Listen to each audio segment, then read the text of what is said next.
A lot of companies, they take a great pride. They rip your sticker off, they put their sticker on or put it right over top of it. And they take it kind of like a trophy. Some of them actually, they have trophy walls. I've been in some of the other door companies where they actually have trophy walls of other company stickers and they put on, they put on the wall.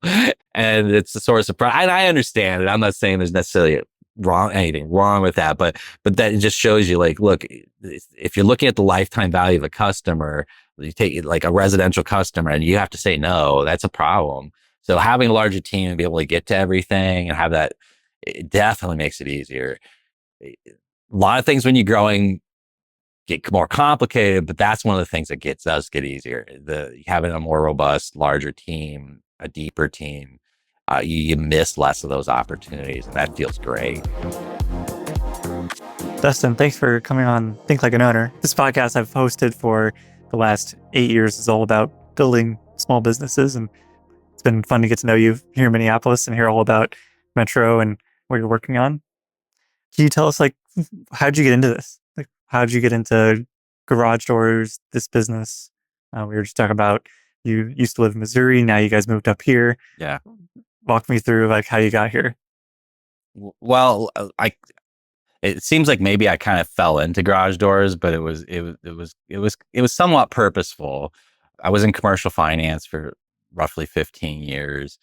And especially on the back end of that banking career, I really wanted to find a business that, I could buy and kind of be creative with and apply some of the knowledge that I had learned in finance and working with small businesses that I could apply and kind of build my own thing. And, I really got serious about it. I really tried to back into a profile of something I wanted. So I wasn't necessarily looking for garage doors, but there was a profile that I kind of developed over the years of something I wanted, something that was relatively low risk, wasn't cyclical, had good pricing control, a good sales diversification, a lot of things that a banker might look for underwriting for a healthy company or a company that is strong in different cycles, different markets. And anyways, so I built out a punch list of what I was looking for, and I was looking at a lot of off-market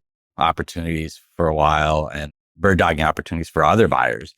And I finally saw something to really kind of check most of the boxes and decided to make an offer on it. So I made an offer on Metro Garage Door, and fairly quickly we had it under LOI. And I came into this with my brother, Dietrich. He's more of a passive owner. He has 2 businesses of his own up on the Iron Range, but he's been an operator much longer than me. And it really felt like a good partner for me to, especially kind of being my first full-throated venture in entrepreneurship. I did start some small businesses first, a ways before that, but it was smaller things I could experiment with.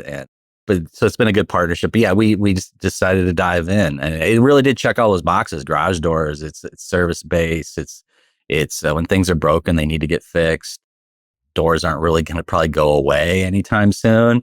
I don't think so, yeah. Door technology is not something that could be outsourced or, generally speaking, sold on Amazon, even though they've tried to get into this space. It really comes down to, local service companies are just, they're relatively stable. And I think a lot of folks saw that, especially during the pandemic here, not too many years ago, where home services really performed well during that period, where a lot of other businesses really suffered. And so this industry was fortunate that, whether someone's going to extend the life of their door, it kind of goes to the service side, or if someone's going to buy a new door, it's a service that we can go either way. And so during maybe lean times, we've noticed that it leans towards more service revenue where folks are extending the life of the door.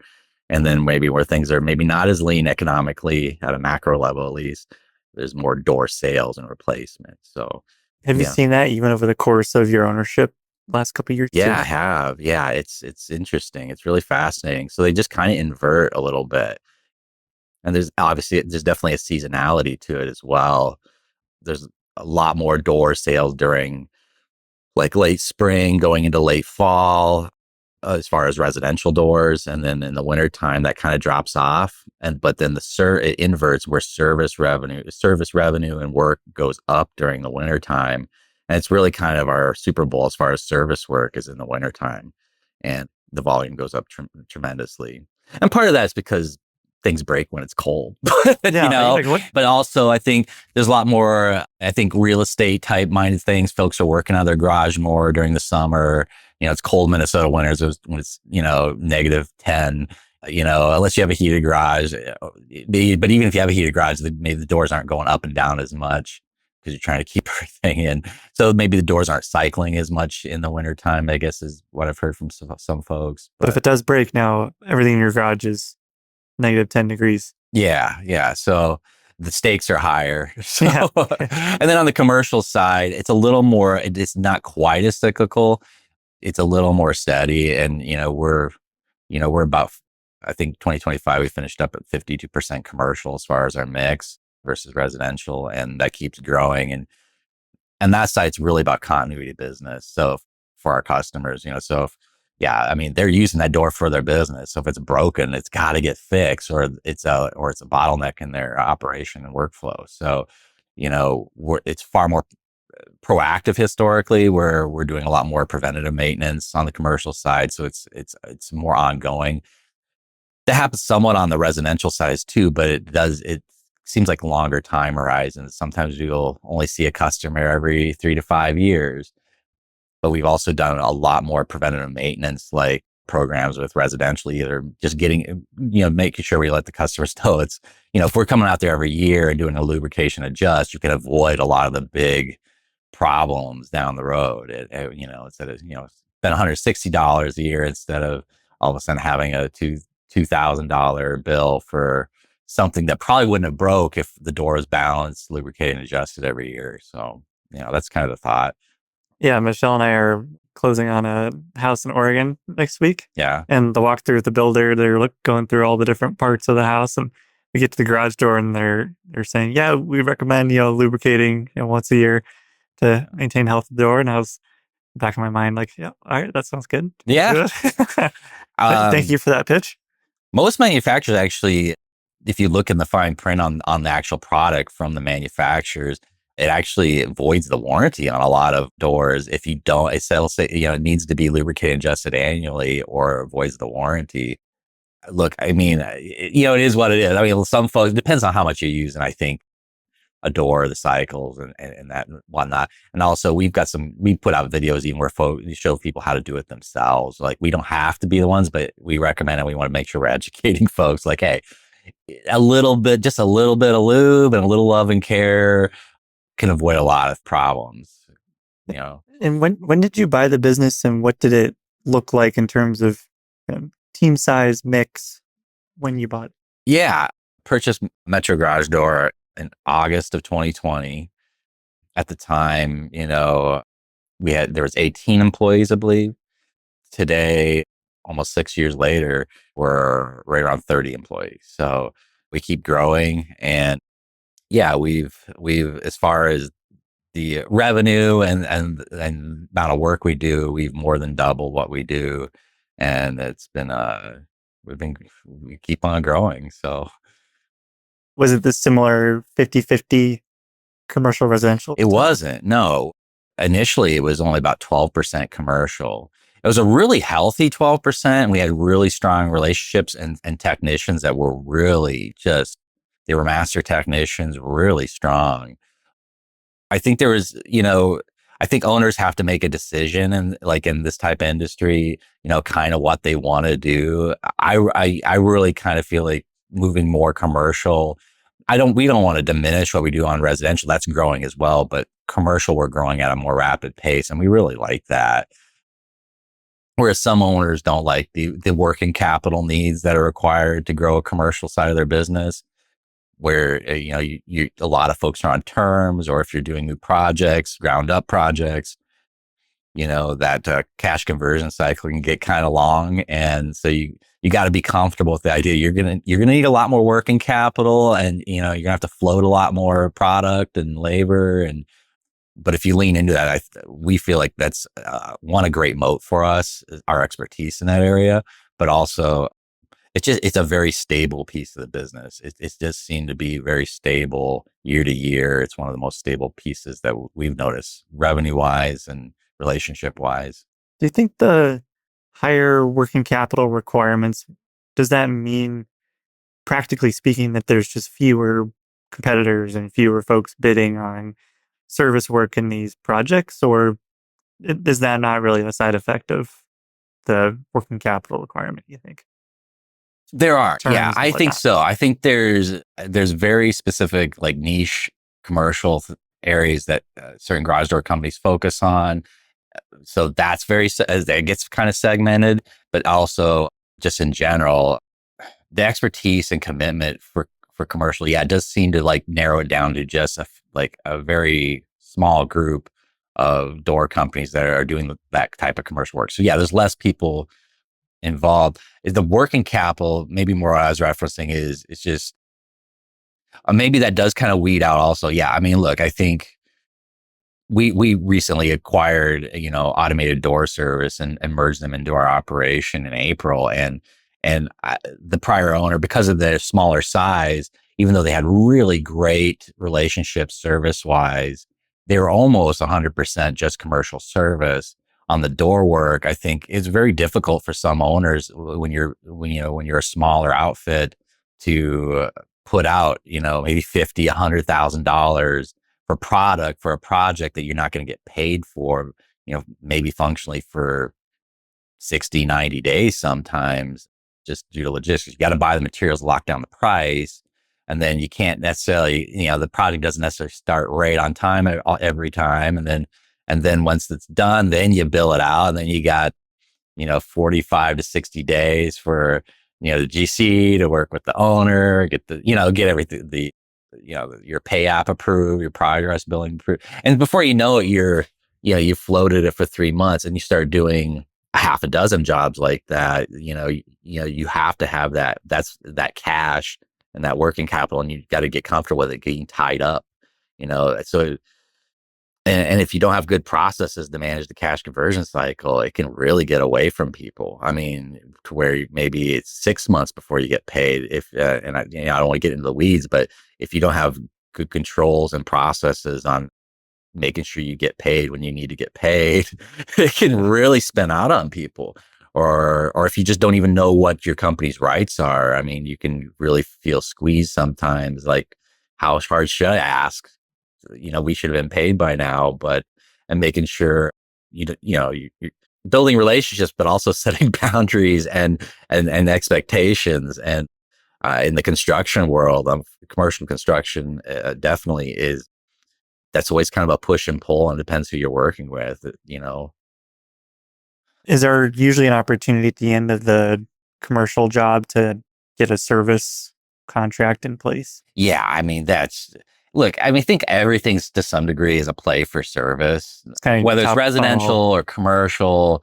It's about a long-term relationship, one, but also the margins are going to be higher on service, and it's just the way it is. And so that's kind of the key to that lifetime value of the customer. So if there's a ground up project for new doors, new building, we put new doors in.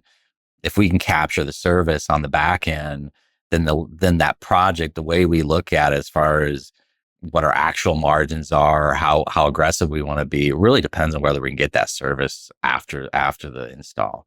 Because if we get that service, the lifetime value for the average lifetime of a business customer in this industry, it changes just dramatically. So yes, so we have procedures. So like most of the time, you're not dealing with the owner.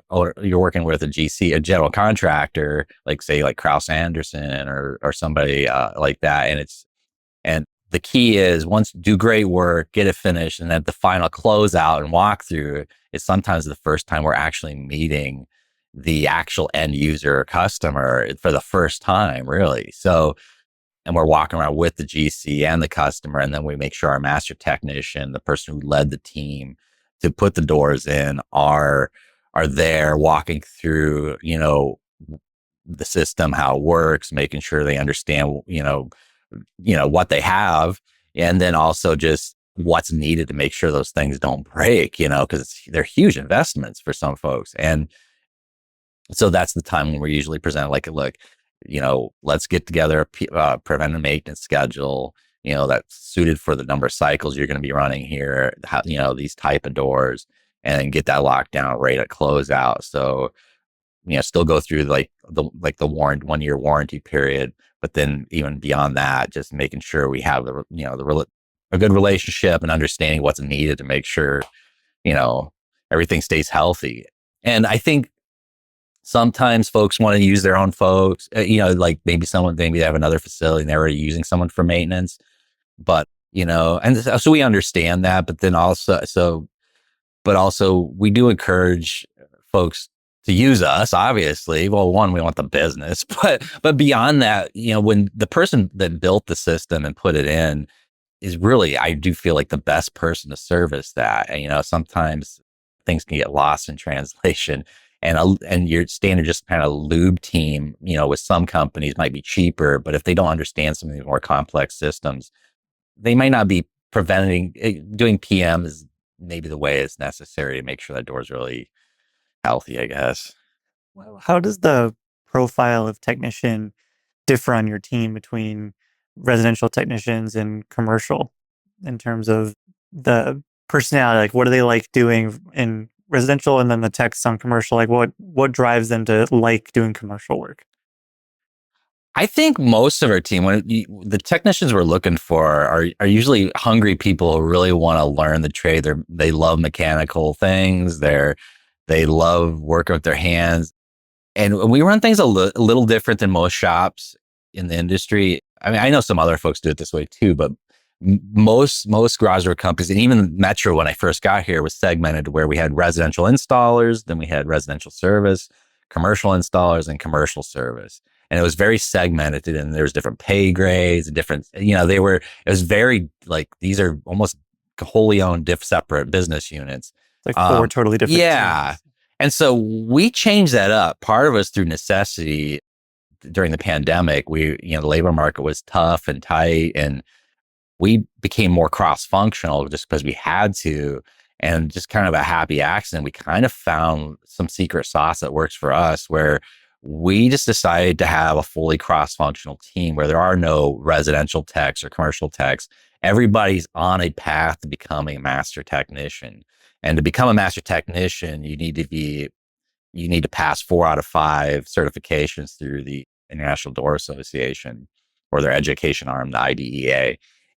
And to do that, you have 3 out of the 4 are commercial. So that means you have to have residential. To become a master technician, you have to be proficient in both sides, commercial and residential. So we just really liked that one. We found that we could run with a smaller team and get more done. Or if like one bucket of the funnel was lower, do like seasonal, whatever it might be, if also we don't have enough residential door installs, then we don't have to say, hey, we don't have work for you. We kind of went to more of a universal technician that could work across different areas. And so we start everybody off, like say a tuning technician's getting trained in, they start on residential install, and then they work into residential service, then start, if we see a lot of aptitude and they're doing great, then we start moving into commercial, a little more higher stakes situations. And they're always paired with, say, like a master technician. So it's a very almost like apprenticeship type training program, but everyone's on some path to become a master technician. So they're working on both sides. And we really like that here, because there is there's almost like a different breed of technician historically, where you have a lot of commercial technicians that they're kind of grizzled. They're kind of, hard nosed, they're fun though. I mean, they're just there's a different personality I saw kind of in that came with that culture. And on the residential side, it was more people facing. It was very more customer service kind of facing. I just see more of it. Not that the other doesn't have that, but it's just, And what we found also just through happenstance was when our commercial folks started working also on the residential side, it kind of softened them a little bit. I liked it. I could be wrong. That was my perspective. And I just really liked that it kind of softened their approach, and vice versa. It seemed like a really battle hardened kind of some of the more residential folks as they got more commercial experience. They just kind of seemed to think at things at a higher level. And as far as mechanics of the door and confidence in kind of what they were doing. So, and also kind of gave folks that maybe traditionally would have just been residential, who had no path other than for a career development, other than just being a residential tech, having that career development be able to be moving towards a master technician and doing some commercial work. It just kind of felt like it gave a little more purpose behind the role and more of a trajectory, instead of kind of maybe like, well, maybe I'll be a commercial tech at some point. Yeah, it's a path and a new challenge.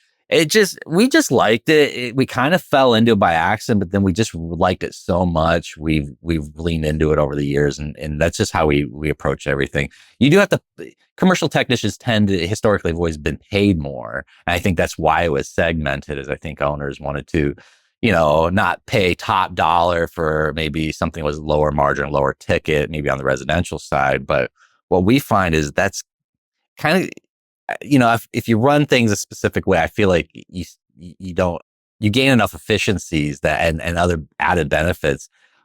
I think it just works better this way, From a pay perspective, if every technician is trained on both residential and commercial, how do you determine a pay scale? I guess I kind of like if a new hire is sitting here and you're laying out the career path at Metro, what's that look like? Well, so look, because we did kind of go to a cross-functional team, we do pay technicians kind of above market, I guess maybe historically, than some other garage door companies. So again, I think it's just on that path, as they get more functional, get more cross-trained, their pay goes up.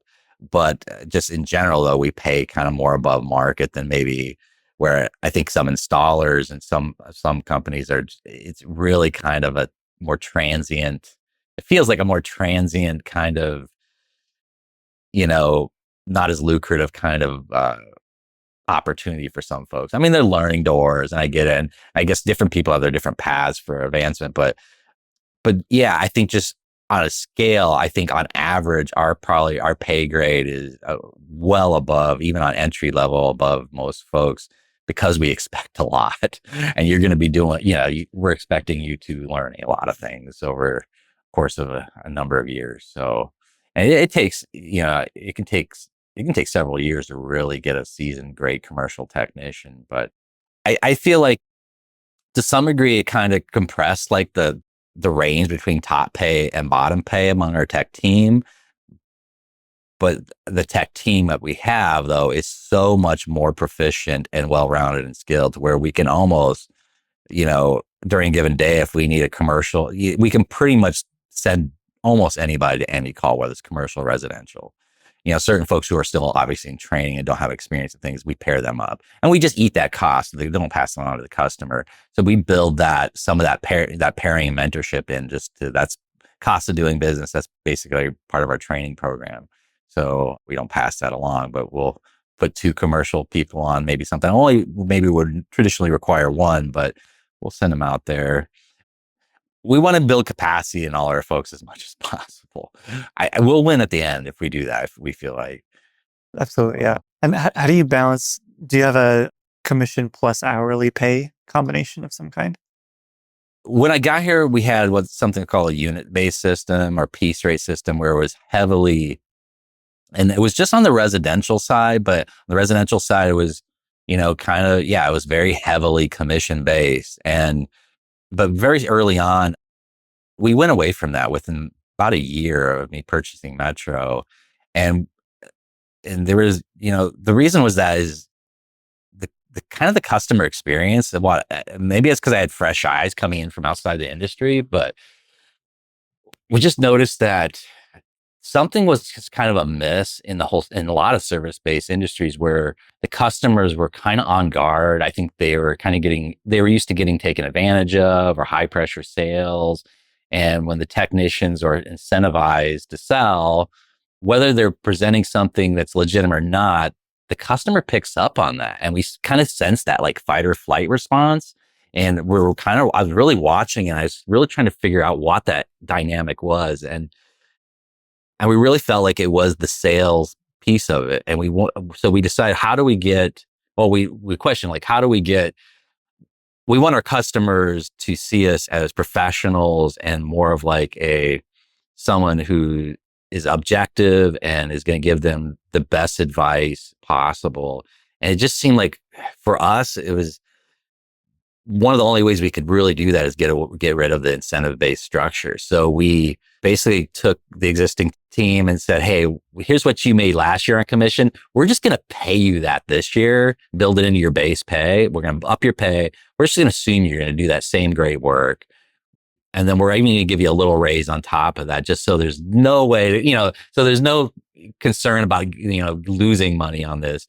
And we're just going to like approach this differently to where we're going to approach the customer and we're going to present what's an immediate need, what's a need that maybe you're going to have in a couple of years, and maybe we can take care of now. And then maybe needs that are long-term, probably don't need to be done. But if you really want to bulletproof your garage, we can do it, but it's probably not necessary.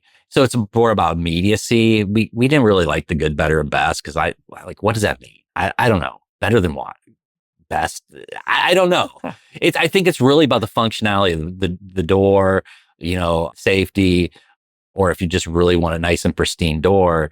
So it's really about, I think, immediacy of a need more than it is it better? I don't know. Maybe I'm splitting hairs a little bit, but we really went to that kind of model. And so I think. Have you seen any changes from average ticket? Yeah. Before or after? Oh, we saw right away. So, because initially it kind of scared us because it was an experiment. And when initially ticket sizes went down, I think for the first couple months, and we're like, oh, maybe we made a mistake here. And then they started creeping up, and then it surpassed our average ticket size, and they just kept on going up. And so it was like, okay, I think we might be onto something here. The other thing is our customer like service type, like 5-star reviews and the customer service experiences that people were going out of the way to show praise was just started skyrocketing. I mean, we had like maybe 270 reviews on Google, and now we're sitting at around 4,000, and we didn't really see that start happening until we went away from the commission-based model. And when you read the reviews, it seems like every 7 to 10, or like maybe it's even more. That depends, but you'll see like smattered in like in our 5-star reviews, a lot of people say, hey, I really appreciated like the no pressure sales, but you were thorough and you presented everything, but I didn't feel any pressure. And that's really what we were looking for, is that experience, like the no haggle, no pressure. Because unfortunately in these service-based industries, there's so much pressure and people are so on edge, whether they're getting ripped off or not, whether someone's telling them to replace something. Well, is it because they want the commission, or is it because they were actually really giving me advice? And it's really hard to tell sometimes. And there's also just a lot of scam companies out there, maybe I shouldn't call them scam, but it definitely seems like they go in with the mindset, I'm going to get, I don't know. So I've actually heard some door companies will set like a minimum ticket size of like $1,000. Well, how can you set, in my mind, like, how can you set a minimum ticket size? You haven't even you don't even know what's there yet, And so what it does is I think it puts pressure on the the technician, making them more of a salesman than a technician or a professional. And all of a sudden they're going in trying to find $1,000 worth of things they can sell. And unfortunately, I think what that tends to lead to is folks maybe unintentionally kind of leaning towards pushing things that maybe aren't needed. And that's where the trust, I think, is broken.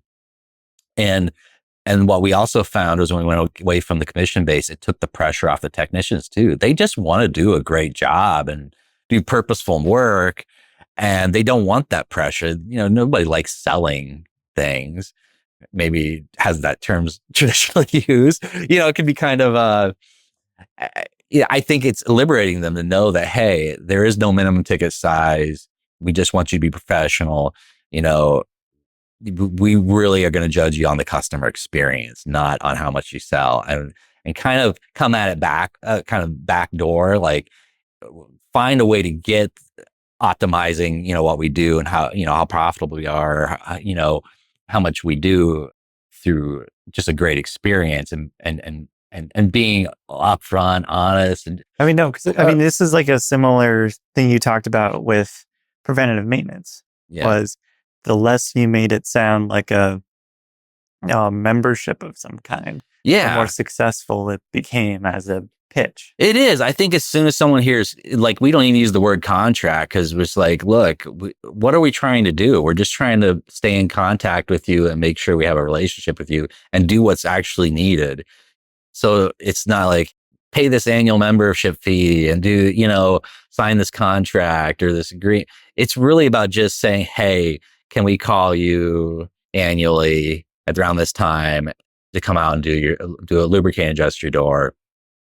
No pressure. If we call you at the time and it's not and you change your mind, maybe money's tight or whatever it might be, it's fine. There's no commitment. We're not going to charge you, but we want to build that relationship where it's no pressure, but we just want it's kind of almost like a handshake agreement to some degree. They're not locked in.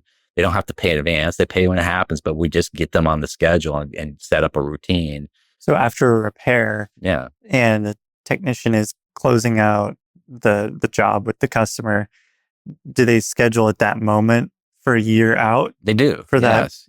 Okay, so they walk out of they leave the customer's home with a lube and adjust the next year. They do, yeah. And so what it is on the final walkthrough, they go over everything, bill, of course, what was done, and then and you make sure they're completely 100% satisfied. And if they are, they say, "Hey, is it okay?" And they say, "Hey, is it okay?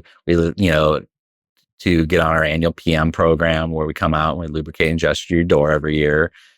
We give them the pricing and explain to them, hey, it's a low commitment. If it's not going to work for you, or if you ever want to just not do it, it's fine. But we're just going to call you every year.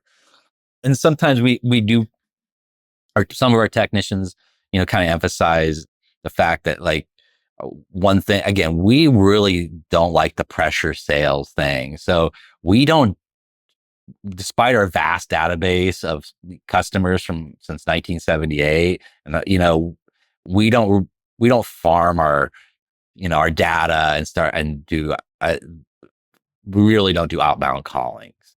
So we tell the customer, look, we're never going to text you like, hey, how's your door doing, or spam your email, or so like, hey, we're here in front of you. This is when we do it. So that's what we really focus on, is like at the time of a service and a good experience.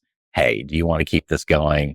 Here's a way we can kind of keep on top of things or continue to improve the doors, because maybe there's things that they do need in a couple of years, but maybe each year we can knock out a little bit something else, maybe within their budget. Maybe change out one operator this year, but maybe the other two doors aren't in the budget. Maybe next year we come out and we knock out another one, and we can do it over time. So where it's not all at once, or I think it just feels healthier that way. But yeah, we lock it down at the end of the call. The technician does. We put in our PM schedule, and then we call them in a year, and then we call them every year after that, as long as they want us to. And have you measured what the kind of success rate is of adoption of an annual plan? Yeah, it's kind of tough to say what it is because it's been growing so much every month since we started doing it. I mean, just even like 4 months ago, we were probably averaging about 80 signups a month, which was exciting because, I think just a few years ago, it was almost nothing until we kind of dialed in how we wanted to approach it. And then like in June, I think we had 168 people sign up for that in 1 month. And it's just a great way to also, just to build that out, because then if we can keep the retention high each year, that should build on itself, and we'll have a nice base of calls for each year kind of locked in. And it is really, really great for any business to have that recurring, relationship, especially during times of year, maybe there's ebb and flow as far as seasonality, whatever it might be. If you got kind of a slow day, if you have a nice pool of PM folks that within a month could be called, you can You can fill in spots, smooth out schedules, make sure guys can get their hours. So you don't have the choppiness that you have without it. Yeah, I was So going it to ask, smooths it out. Yeah, it's do you great. try to schedule them for that like period of time where you know it's going to be a little slower? And Yeah. Well, typically we just say, hey, it'll be 30 days. It'll probably be within 30 days of today, like when they set it up. And so what we can do over time is say someone's like, if historically March is maybe a slow month for us, if someone signed up in April, we can migrate that the next year and maybe do 30 days before and slowly migrate calls towards historically slow periods. And each year we can kind of migrate a little more. So where over the course of 2, 3, 5 years, you can kind of start settling these schedules into where they're most needed. And then over time, it just helps smooth everything out. And so we have a team that works on that. So each month, when to pull things forward, when to maybe do them when right on the mark or push them out. And so it's just something I encourage folks that if they're going to do that, don't get too rigid. I mean, it's a great tool and you can use it in different ways and just leave enough flexibility in there where you can like use it for these other purposes, for your team.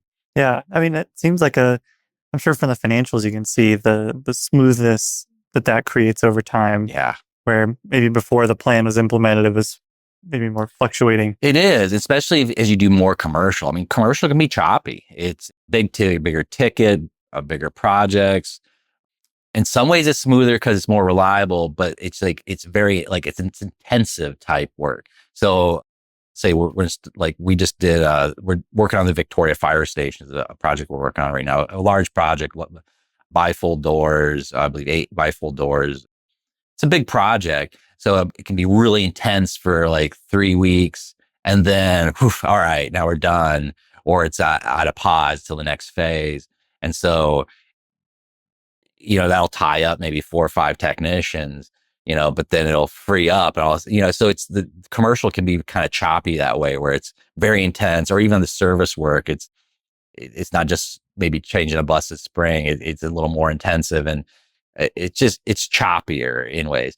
As we grow and get the portfolio bigger, it does just naturally smooth out a little bit, but there's still some chop in there. So that's why I really like having the residential piece also involved is all these things kind of play together to help smooth it out. It's smooth out everything we do. And the smoother we can get our flow as far as work, the easier it is to manage. Obviously, the labor pool, our guys, what we need, budget, working capital, all these things kind of play into that smoothness.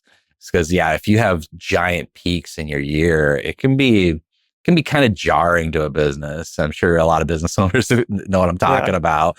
Like if you're doing $1 million in June, but March you're only doing 400, 100, 400,000. It's like, and then you go back down to 3, something like that. That can be kind of as far as staffing levels, and then just cash flow, and it just, the smoother the better. So you want to fill in all the gaps and make sure you're optimizing your time, making sure you're making the best use of your technician team. Are there other benefits of building a more scaled and growing business that you see across the rest of the company? Like you have with a larger group of techs that are all cross-trained, as you have more techs, there's more ability to get to jobs faster and kind of manage where people As go. we grow, look, there's a lot of benefits to growing. There's a lot of pains, but as you get a deeper team, deeper knowledge, more flexibility in a lot of ways. Growing, when we were 18 employees, you have much more limited resources to take on maybe a large project and disrupt, I mean, if you only had, there was a period like when we had maybe 9 technicians, and it was, that was many years ago. And it was just like, well, if you take on a large project like Victoria and you tie up 4 technicians, well, you just chop your team in half.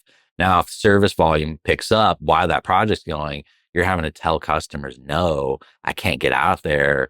And you just never want to say no, because then guess what? They got to call the next person, the next company, maybe because it's an immediate need. Now you kind of functionally lost that customer. in a way. Maybe they'll come back because they've known you maybe for a long time, but it's one of the lifeblood of this industry is stickers on doors. So if somebody else goes out on a door, maybe you've serviced for, or a customer you've serviced for 20 years on their doors. Now somebody else had to get out there because you couldn't get to them. Well, guess what? That other company, they're going to put their sticker over your sticker. We always ask before we do that. We're always, we're very sensitive. We want to make sure the customer's like, hey, where do you want to put the sticker? Do you want us to put it over their sticker to remove it? Or, we don't just do it. But a lot of companies, they take a great pride. They rip your sticker off. They put their sticker on or put it right over top of it. And they take it kind of like a trophy. Some of them actually, they have trophy walls. I've been in some of the other door companies where they actually have trophy walls of other companies' stickers that they put on the wall, and it's a source of pride. And I understand it. I'm not saying there's necessarily anything wrong with that, but that just shows you, like, look, if you're looking at the lifetime value of a customer, you take like a residential customer, and you have to say no, that's a problem. So having a larger team and be able to get to everything and have that, it definitely makes it easier. A lot of things when you're growing get more complicated, but that's one of the things that does get easier. Having a more robust, larger team, a deeper team, you miss less of those opportunities, and that feels great. So Yeah. I like that. We're in an enviable position right now. I really like, the size, and we're going to keep growing. But yeah, it gets easier as it goes along, as the team grows and develops. I'm also curious about, and what I find so interesting about garage doors is every day you have a certain number of customers that are calling, whether they're repeat or they're new customers. And so every single day, if you have, 15 or 20 techs, each doing 3 to 4 jobs, that could be almost 80 jobs in a day. And so Yeah. every single day you have a pretty large sample size of, opportunities with customers to try things. Yeah. Like, hey, does this approach work better? Let's try it just this week. Like, we'll get feedback on it Yeah. today if it's working or not.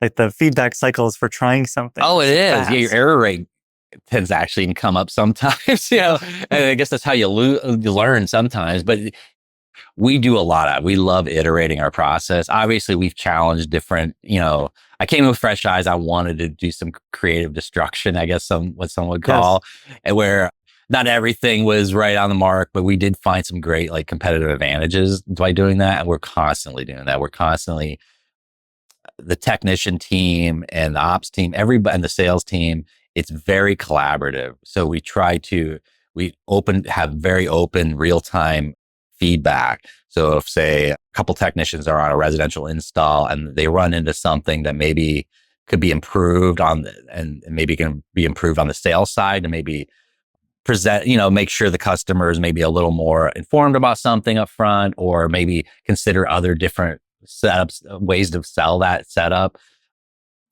Our technicians will reach out to sales right away, and they direct line. There's no, like, filter. Our communication, we really encourage everyone to communicate across every department robustly. We encourage it. We actually expect it. And so that we're constantly improving what we do, how we, position the sale, but then also how it went on the back end. And that also plays into just the health of the business too. Like, if we're budgeting 3 hours for an install, but we're finding that type of install is actually going 5 hours or something, that type of door, getting that feedback up front can really help make sure you protect your margins and make sure you're actually charging what you should be for that type of job. A good example is like low headroom doors. It's been a kind of low headroom doors where there's just not a lot of space on top, maybe a low ceiling, low clearance. It becomes a more complicated situation. And we found over, especially the years I've been here, we found pretty early on, like, we thought we were charging enough for some of these, but we weren't. I mean, these were just taking way longer than sales was. They didn't realize it. And so but as we got more communication going early on, they're like, hey, this didn't, this took a day, over a full day. It didn't take 3 hours. It was a full day install because of the complexity of that. We need to make sure we're charging for that. And if we're upfront with the customer, upfront, it's like, hey, this is kind of a unique situation. You're set up here. This is going to take extra time. They're almost always fine with that. They understand, but you can't surprise them later. So you got to eat it. So that's a good example of like, hey, there's got to be good communication. And yeah, we got to iterate what we're doing continually. I mean, if and that's across everything. And then, as we build out more systems and technology, especially with our software, then you start getting more real time job costing when it's done. So you don't have to like, you know, Just do you anything see faster. you see a lot of it like more proactively. You can see an aggregate over time. Like, okay, yeah, this is what our margins, what we projected when we bid it out. Here's how it actually played out over time, over a sufficient sample size, and then you can make really educated adjustments to your pricing and approach. Yeah. Yeah. What recently maybe comes to mind as something you experimented with and was like, oh, this is a way better way to do this. We should start doing this. Well, I mean, geez, it happens all the time. I think like this isn't necessarily on the technician side, but on the project management piece, especially on the commercial for like larger bid projects, we really changed the way we approach the project management is in that we really broke down the different elements of of the project and how we can bill and how we can get the cash conversion cycle shorter. So it's not, and we found a lot of ways we could do that. One is just, yeah, and this is going to sound silly because a lot of companies probably already do this. So it's going to sound probably a little elementary, but we weren't delivering product to site, in storage containers. And I know a lot of companies already do that. We thought, well, we're going to get it on site, and then when we got to install it, and we'll just bill it all out with the labor. What we found is like when we have delays on a project, also, or which happens quite often because on a larger project, you have several other subcontractors you got to dance around. Like you think you're going to be out there next week. All of a sudden, the site supervisor all of a sudden is like, oh, decided they're going to start painting in there. Well, now we can't go in there. Or all of a sudden the people are stepping over each other's schedules.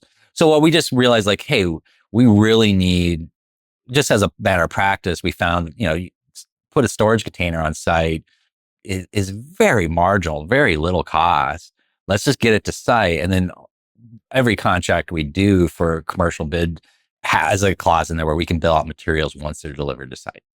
So we can get that. So that means we can order the product, lock in the price, make sure we avoid any price increases from the bid time of bid, and get it out there and then bill it immediately. So we already have that pay app in right away before the project even starts. So we can get that product at least paid for within a cycle where we're, floating that much shorter, so, and that's probably our biggest working capital expense is that floating the product. And we have products where we float $300,000 in product, or more for one project. So even a week of accelerating cash conversion can be a huge deal, or especially a month or 2 months, where if you're floating $300,000, that money just gets sucked out of the bank account. Now you can't have that working capital for another project. So you need to get that cash churning as quickly as possible. So that's just one thing is like, we just need to do this on pretty much every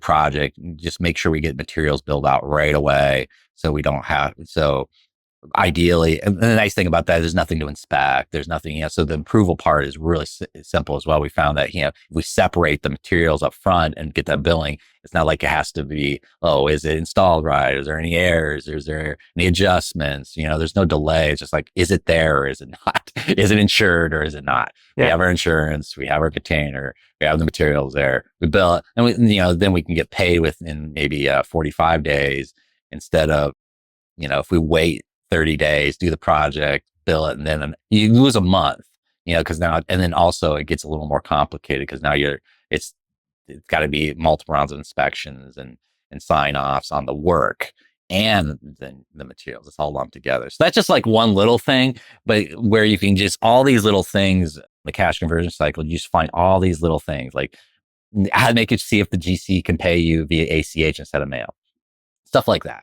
Just and it doesn't sound like a big thing, but the mail system here in the Twin Cities sometimes can be fairly unreliable. Also pretty risky though. Yeah, it's some of these big large checks. If you're waiting for a check for a couple $100,000, yeah, it's floating in the mail. I don't know. I If don't it feel like just that. falls behind a desk for So, 6 months, so it's just that's about being proactive about these things and so then you get paid ACH, just with the mail system, you might be getting paid at least 2 weeks earlier. And you just start adding up all these little things that we've built out over this, just in the last 12 months, where we've really got diligent about, really condensing that cycle.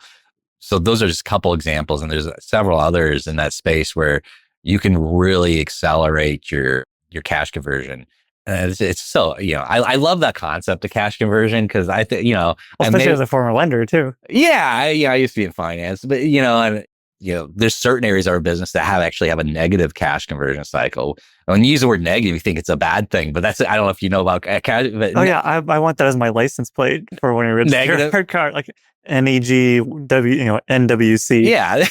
So it's like, if you don't understand the concept, it's like, you want to turn on that. So if, like, I think Costco really, I think, was one of the big case studies years ago, like really like capitalize on this, is where you negotiate the best terms possible with your vendors. So let's say you're net 30, but if you can turn on your inventory 3 times within that month, they're basically funding your working capital. So it's it's a negative cash conversion set up to where they're funding, not only that, but they're actually funding working capital for other parts of the business. It actually can. And so we haven't found a way to get to a negative cash conversion cycle on the commercial side, but because of especially the bid projects, but we want to get it as close as possible. One area where it is a negative cash conversion, which is a positive, is like our residential doors, to where, if we can get our doors, we have good terms with our residential door manufacturers who are dealers for. And then if we can order the door, get it quickly and get it installed in, like, say, within a couple weeks, then we're getting paid in 2 weeks at the end of completion. But the bill isn't due for the doors and materials until the end of that 30 cycle. So you're actually getting out ahead of, when it's due versus when you're getting paid. Do you And charge a deposit and to then the that's the other customer? part. So then we charge we make sure we get 50% down to protect us. And so you're getting 50% down, which covers the material. So you're getting paid for the materials before you order them, and you get invoiced for them. So what it does is it's kind of a secret bank for a lot of, if you manage it right, a secret, like kind of like a invisible bank for your business. If you can make sure you're getting deposits and making sure you're moving quickly, getting product quickly, getting in quickly, to where that can actually help fund the other parts of the business. And it does, it helps us. I mean, we've had to borrow, not a lot for working capital, because we found creative ways like that to create working capital with other revenue buckets of the business. So residential can actually, like residential doors, helps support commercial install. So residential install supports commercial install for working capital. I mean, not directly, but I think you get what I'm trying to say. But it's fungible, I guess, to some degree, for as a business, to where the more places you can find that where you're getting paid immediately or even in advance when it comes to a deposit, that's great. And we get deposits on commercial too, but there's a lot of projects you can't, like, especially government projects, they don't do down payments. Or even some of the larger private projects. A lot of times it's just, you got to do it through the payout process and progress billing. So if we're doing maybe more of a one-off rolling steel door for a facility and it's not managed by a GC, yeah, we'll try to get something down and make sure we're protected in case, like, if they do back out, we're not stuck with a custom rolling steel door cut to that we'd have to just throw in the dumpster. Basically, it would be a shame and eat the cost. We got to make sure we're at least getting a deposit for that. I mean, there's protections we have, but you never want to get into that situation. And shifting gears a little bit, you mentioned acquiring a smaller commercial business, Yeah. and you've looked at lots of different small garage businesses that you might pull into Metro. Like, how do you think about doing tuck-in acquisitions around Minneapolis or just around Minnesota? I think there's a lot of great companies for here. And so when I think of, like, great tuck-ins, it's more like companies I really admire. Like, there's some really great companies like Automated Door Service. they were operating since the 80s, and just they had such strong relationships with their commercial customers, and just there's so much trust there and relationship. And there's quite a few, I think there are companies maybe that are traditionally seen as too small for like a private equity firm to roll into a platform, or a strategic to be interested in, or even but we love it because it's just such great like underpinnings to the business, because it's so relational. And if you can transition in a way to where you can maintain that and make sure you have key people that come over and are on board, they fit in our culture, and then it's like, yeah, this is, it could be a great opportunity for everybody, including the customers. So like with automated door service, yeah, it's great for the customers because we can offer a lot more different services, more flexibility because we have our size of our team, but also just we can actually do better pricing because our pricing multiple is better because we do so much more volume. So we can do a lot. Or we had one customer who we served was with automated door service that came over, and automated worked on some of their locations here locally, but they also had locations in St. Cloud. And well, they just didn't have a big enough team to be able to jump out to St. Cloud whenever it's something that was needed. So, but we have people out near St. Cloud. So it's like, so right out of the gate, we're like, we can also service your facilities out in St. Cloud. And they've been asking for years for ADS to do that. And we're like, yeah, we can do that now. So now we're servicing all their properties. But yeah, I think the opportunity is there, and there's lots of great companies, and it can be a real win-win too, because we can pay a little more than maybe we can pay more for that opportunity because we can save a lot on some of the duplicative costs and better pricing we can get because of volume. So we can pay a little more. So a seller, maybe has an EBITDA of maybe it's not really nothing to write home about to maybe in the broader business community, but we can almost 4x that right out of the gate just from the efficiencies that we have here. And so the multiple we pay is very generous, but our effective multiple for us is very low, actually, because we might be able to pay 5-6 times to that company owner who's looking for exit, who would normally only maybe get a 3 multiple. But for us, we can effectively, once we really kind of do a pro forma analysis of it, after, we consolidate core functions, we can actually effectively, maybe it's only a 2 we're actually paying for what we're getting. And you could probably borrow for most or all of that. After you've proven that with a couple of deals, then you go to a lender and say, here's what we've done the previous 2 or 3 deals. This is what happened. Yeah. And we think it's going to happen. We're planning on that again here. Oh, absolutely. I know other business owners that, they've definitely capitalized in that. If you have a good banking relationship, especially once you show a track record. The nice thing about maybe looking at companies maybe on the lower size of the scale, as far as size, it's a lot of times we can just pay cash, so you don't have to continue to build any debt, and you can keep your leverage lower. Whereas maybe if you're buying a company maybe with 300 in EBITDA, 300,000 in EBITDA, you may not have to take on much debt. Is if you have a company with maybe a 1.2 million in EBITDA or something like that. If you see an opportunity like that, it's like, yeah, it's a great company and they're already hitting a lot of the cylinders already firing, but you're going to pay full multiple on that. And guess what? Then you maybe got an additional, $4 to $5 million in debt.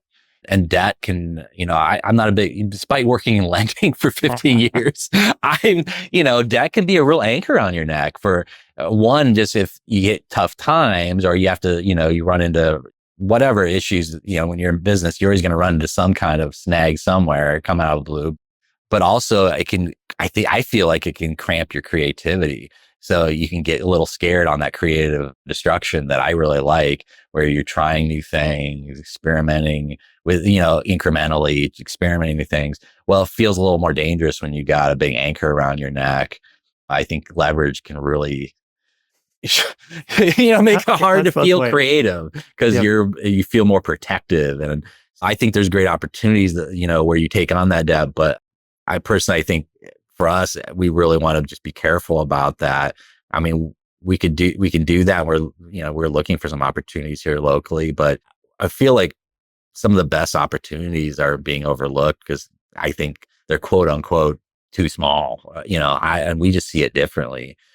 Yeah. Or not differently. I think a lot number of people see this as well, but I guess it depends on what your appetite is and where you're at in your growth cycle, And especially when you've already done a couple of these, Yeah. and you can go to an owner and, here's the phone number of the owner that we bought their business last year, and it was a similar size. Go talk to them. They'll tell you how the experience was. Like, you'll have a reputation that you can build I think on. so. I mean, even that opportunity came to us through reputation. So it wasn't something we found or used a broker. I like working outside of that broker framework. I really like off-market things, and where it's a little more, it feels more evenly paced and collaborative. I'll just leave it at that. Yeah, reputation is a big thing. And people, they want to know that maybe their legacy isn't going to get, just kind of blown up or thrown away, and make sure the people and their customers are still going to get taken care of. And so, your reputation matters, Yeah. Well, I mean, that seems like the owners are usually one of their biggest concerns is their team, because first off, they care about their team, but they also worked hard to assemble this team over many years, often to get the kind of the right mix of people for their business. And so, like, I worked really hard to get all these people excited to work in my business. Yeah. And I feel it as an owner, you feel that kind of that responsibility. It's because you get people, especially maybe if you've gone through lean times or tough times, there's, you have people who buy into the vision and what you want to do, and you want to, you want to honor that. Like, folks really, we have a lot of folks that really, we really worked hard to grow and evolve kind of, as a company. And I think, I mean, the last thing I'd ever want to do is just like have new owners show up one day and then like, hey, surprise, and then have everything change. I'm open about these things with folks. I don't want to, we have no plans to exit, but we want to keep growing. But we want to make sure we take care of our stakeholders, and the stakeholders are all through the company, in every type of position. And we're really trying to find really highly engaged folks. And, so we want to be purposeful in what we do. I don't know if that answered your question. Yeah. So for the second half of this year, what are you excited to get done? What are the key projects you're looking forward to?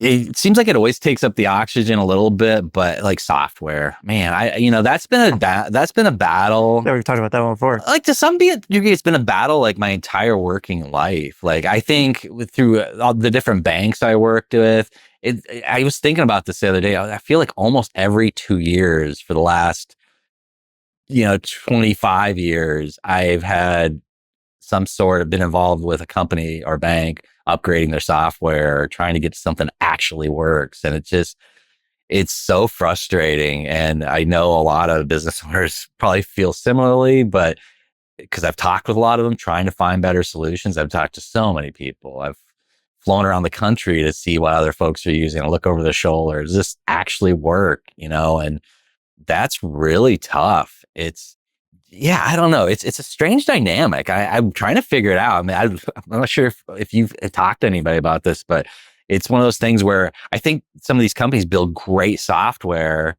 and then companies spend years just trying to figure out what it is they built and how to use it. And like, gosh, there's got to be a better way to onboard this stuff or dial it in. And I do feel like we finally found a really good partner we're working with Acumatica. Yeah, I saw a sticker on your guitar. Yeah, no.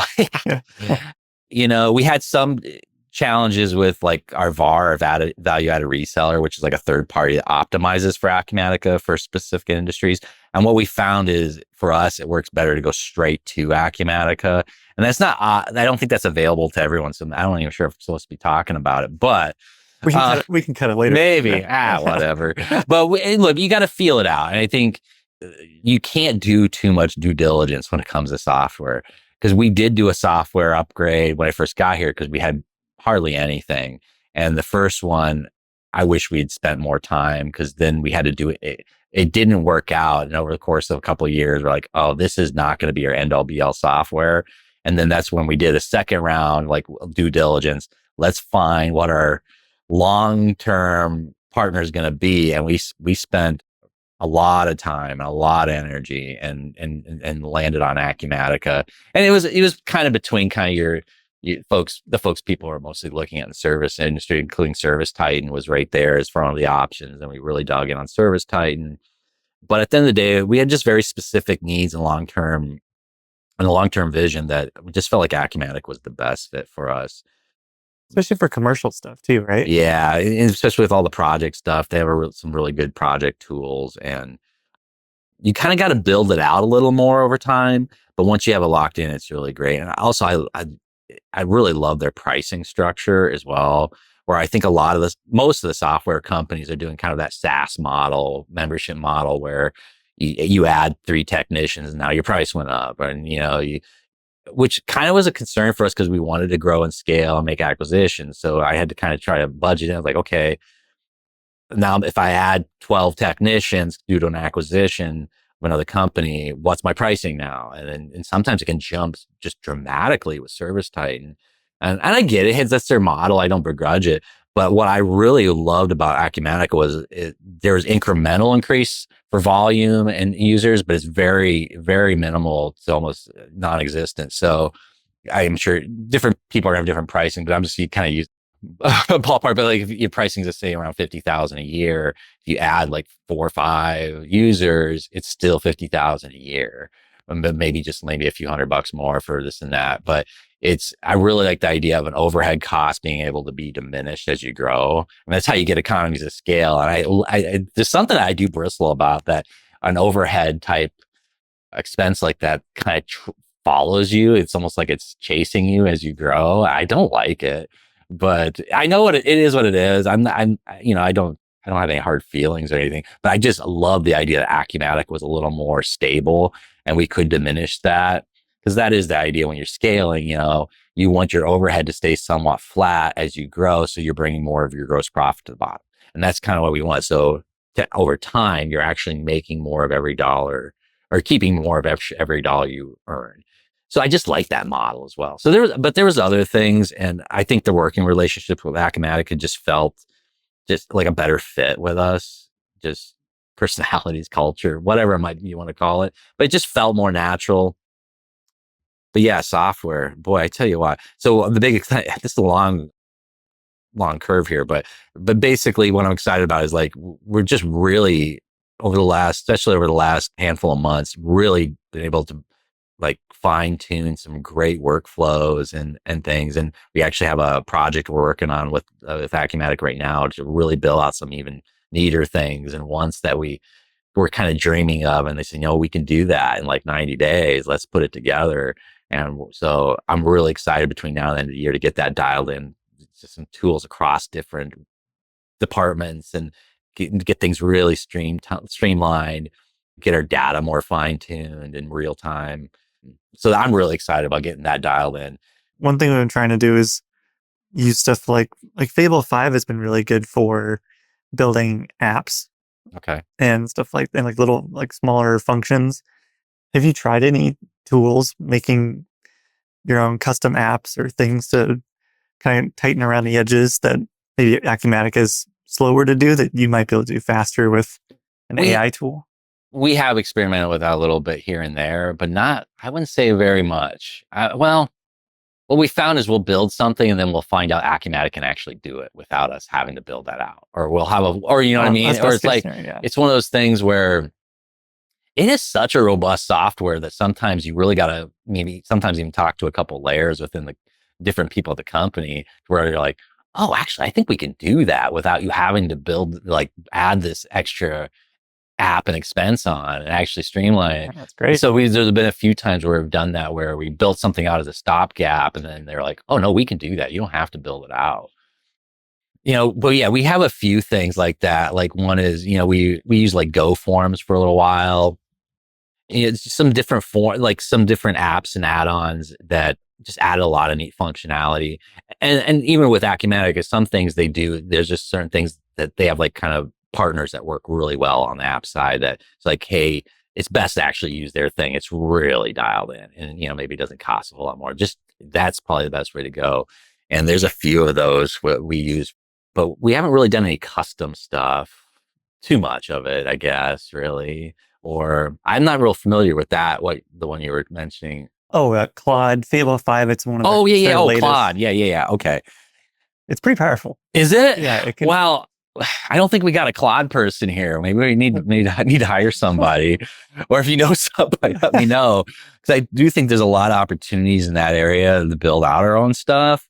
That, yeah, I don't know. Some things we really dove in real quickly, like especially with the AI stuff, and it's working well. Other things, it kind of, there's a sense that maybe some things aren't ready for prime time, Hmm. and maybe they're not as reliable as we had hoped. And maybe it's different with Claude, but we've tried it with other AI systems that where it just doesn't feel like it's like it, I don't know. Have you It'll tried any of the CSR type tools or anything like that? CSRs, Like the answering the phone? yeah. So that's one we demoed, and that's actually a great example where we found a great AI phone and then we just wanted it for after hours because we have a call center because we need it for emergency service after hours, and we don't want we want our folks to be able to sleep at night and not have to do that internally. So we get that out to an answering service, but then even the answering services can be somewhat unreliable sometimes.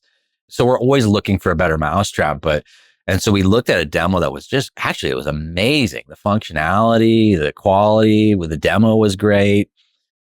But then when we asked for references and when we checked the references, the customer service was great. Everything was great. But what we found there was still a lot of like folks saying like, we still have, it's not a set it and forget it. And you really got to keep an eye on it. Cause like sometimes it kind of just doesn't work like quite right. Or the data is unreliable, like an address or whatever it is, or a phone, or whatever it might be. It could put in the wrong Yeah. place. And then if you're not double checking it, and then we got folks, technicians, it goes to the schedule, and the technician goes out, and you're in the wrong place. Customer, now you're late for the customer. I mean, there's just a lot of different things that could go wrong there. But even then, we even had some folks say it was glitching. Like every once in a blue moon, it'll almost like start thinking for itself. And like talking to somebody, I think I was talking to somebody where they were like, customers talking to them just out of the blue, it starts trying to give them like a free book, not a book on the industry or business or anything. A book you wrote or anything. It's just no, it was just like a random some wire got crossed up, and like I don't know, and so it's just like that makes me nervous. Yeah. it does. It's like so we've kind of taken a little slower approach on some of that stuff, and also look, I think emotions are high on a lot of this to where, I've heard some customer, there was a customer of another door company that I know who a customer basically said because they were using AI now for their answering service, that they're no longer going to do business with them to cancel all their services. And it's just like, oh my gosh. So there's a lot of passions, and I understand it. There's a lot of, this is all moving so fast.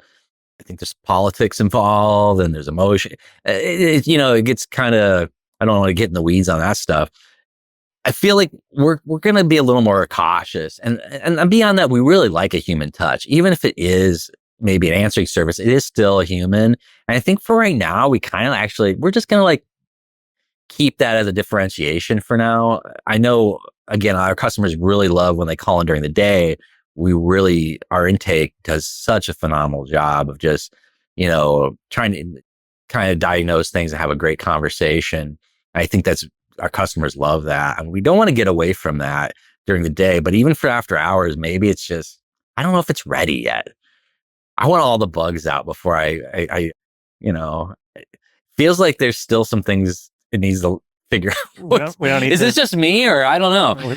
Yeah. What are you hearing from other folks? I mean, I think others have been like more disenchanted by the early versions of these answering tools. yeah. More often than not. Yeah. I think I'm going to keep looking at it. But that being said, I'm not in no hurry on that. I really do like a human touch. And I mean, it's way less expensive. And if it does get to a point where it's set it, like kind of where set it and forget it, and it's running reliably.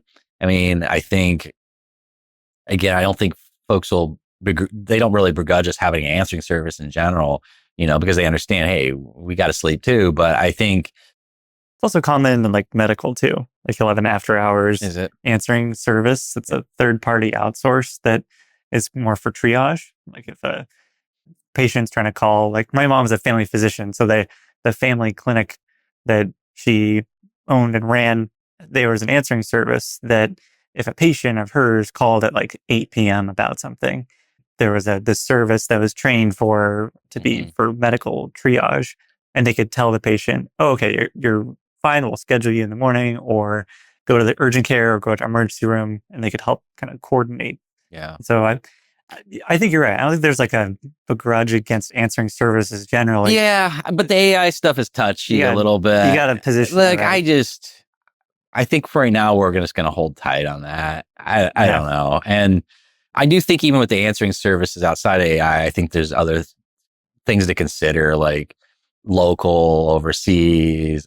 Some of the local end up subbing out to overseas, and you're like, but so it ends up overseas anyways. I think one of the models we really like is where your answering service has a dedicated team, where it's not just a different person every single time and it's bouncing all over the country or even around the world. I think some people, and it's like, if you can get a core group where it's at least a core group and the answering team that is kind of assigned to your account, they do tend to learn more as you engage with them and develop your script and your expectations and have a working relationship. They can actually start learning some of that things that, like doing kind of a light triage like we do on intake. We're not going to fix a door over intake, but there are some really key things to ask and maybe suggest, or maybe it's just a photo-eyes alignment, and you can kind of figure that out sometimes pretty simply.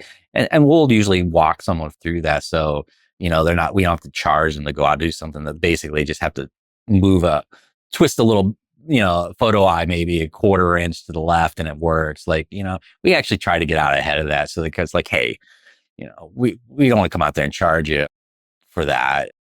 I mean, there's different ways of looking at it. Some folks just want to get out in front of the customer, but if it's something like that, I mean, I know even then we'll ask, like, hey, do you still want us to come out? We can still lube and adjust your door, maybe look at other things. And they'll oftentimes still like, yeah, why don't you come out and check everything else out? But sometimes it's like, oh, well, really, thank you. And then that you've built a long-term customer, and then next time something more serious happens, they'll call you and you can get on it. But yeah, having a dedicated team, I think, is something we really like, even in your answering service, if there's a way they can structure it. And there's some answering services that do that well. So it's a good place to close. Dustin, okay. Thanks for coming on the podcast. This is a ton of fun. I appreciate it. Alex, I don't want to take up too much more of your time. No, I appreciate it. Thank you very much. Absolutely. Thank you for listening. I hope you enjoyed today's episode of Think Like an Owner. If you enjoyed the show, please consider leaving us a review and telling a friend to help more folks find Think Like an Owner. For full episode transcripts and our weekly newsletter, please visit our website at dlaopodcast.com.